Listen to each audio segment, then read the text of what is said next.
Vous écoutez la radio Campus, Alma Mater, c'est l'heure du journal.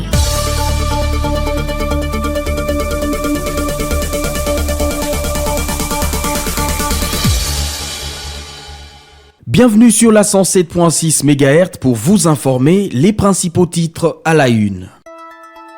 La session parlementaire de septembre s'ouvrira ce 15 septembre prochain en République démocratique du Congo. Elle sera consacrée principalement au vote du budget exercice 2026. Vous suivrez les détails dans ce journal.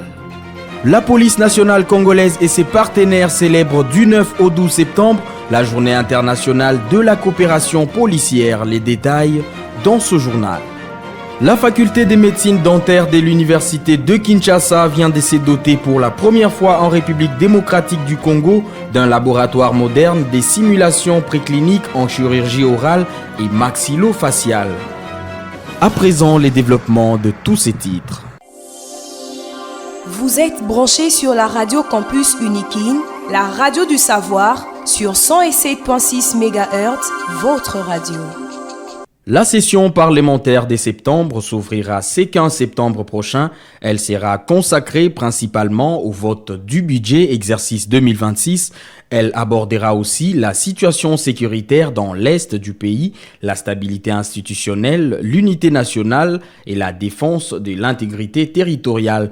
En prélude, le bureau de l'Assemblée nationale, dirigé par son président Vital Kamerhe, a lancé des consultations avec le caucus des députés après une réunion avec la conférence des présidents. Mercredi 10 septembre, les élus du Grand Équateur, du Grand Bandundu et du Grand Katanga ont été reçus pour définir les priorités de leur province. Les échanges se poursuivront dans le prochain jour avec les autres régions du pays. On écoute à cet effet le rapporteur de l'Assemblée nationale, le professeur Jacques Njoli Esengekeli. Le 15 septembre 2025 est constitutionnellement la date de la rentrée parlementaire ou la session budgétaire.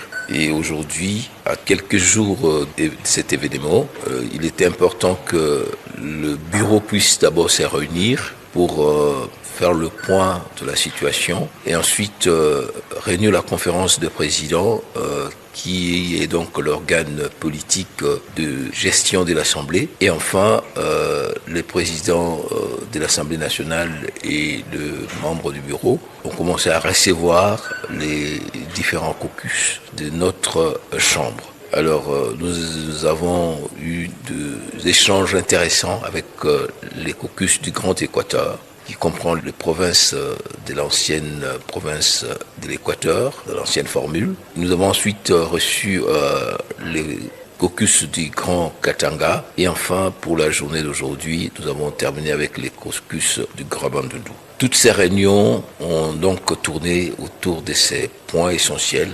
l'impératif d'une rentrée parlementaire sereine, conformément aux orientations du chef de l'État pour que la session actuelle qui est budgétaire se focalise essentiellement sur la situation sécuritaire à l'Est et surtout veiller à ce que la stabilité des institutions soit assurée, rassurée pendant cette période où le chef de l'État est en train de prendre des contacts importants diplomatiquement et politiquement pour la restauration de l'intégrité territoriale de notre pays. Sur ce point-là, il est important de rappeler que le président de l'Assemblée nationale, tous les bureaux et l'ensemble des députés sont autour du chef de l'État pour que tout se passe d'abord autour de cet impératif de restauration de l'intégrité territoriale, de l'unité nationale et de la cohésion. La police nationale congolaise et ses partenaires célèbrent du 9 au 12 septembre la journée internationale de la coopération policière. Les activités se déroulent au commissariat général autour du thème « Coopération policière, moteur d'une police intelligente et moderne ». Au programme « Exposition des matériels des maintiens de l'ordre », conférence sur l'apport de nouvelles technologies dans la sécurité publique et démonstration conjointe avec la MONUSCO et la Croix-Rouge. L'objectif est de renforcer la professionnalisation de la police nationale congolaise et son rapprochement avec la population avec l'appui de partenaires comme l'Agence japonaise de coopération internationale et l'Organisation internationale pour l'émigration. Le gouvernement provincial de Kinshasa annonce de nouvelles mesures pour réguler les trafics et renforcer l'ordre public. Le ministre provincial des Transports, Bob Amisso, a confirmé mercredi 10 septembre l'instauration prochaine d'amendes contre plusieurs infractions routières sont concernées les parkings illégaux, les mauvais stationnements, les violations du code de la route et l'installation de marchés pirates sur la chaussée. Des sanctions financières parfois lourdes viseront à dissuader les contrevenants. En visite sur l'avenue Willery, le ministre a supervisé la suppression des arrêts pirates et rappelé les responsabilités des bourgmestres de la division urbaine des transports et des associations des chauffeurs et motards. La faculté de médecine dentaire de l'université de Kinshasa vient de se doter pour la première fois en République démocratique du Congo d'un laboratoire moderne des simulations précliniques en chirurgie orale et maxillofaciale. Inauguré ce jeudi 11 septembre par les recteurs de l'université de Kinshasa, le professeur Jean-Marie Kaembentumba, en présence des autorités facultaires et des apprenants en médecine dentaire. Ces dispositifs financés sur fonds propres à hauteur de $6 475 constituent un outil pédagogique des grandes valeurs conformes aux standards internationaux. Ce laboratoire, une première en République démocratique du Congo, permettra aux étudiants de s'exercer à la chirurgie dentaire dans des conditions sûres et doit servir des modèles pour doter d'autres facultés des structures similaires, a déclaré le doyen de la faculté de médecine dentaire, le professeur Jean-Paul Sekele Issouradi. C'est la première fois que dans cette université ou dans ce pays, que nous ayons un laboratoire de simulation pour encadrer les étudiants.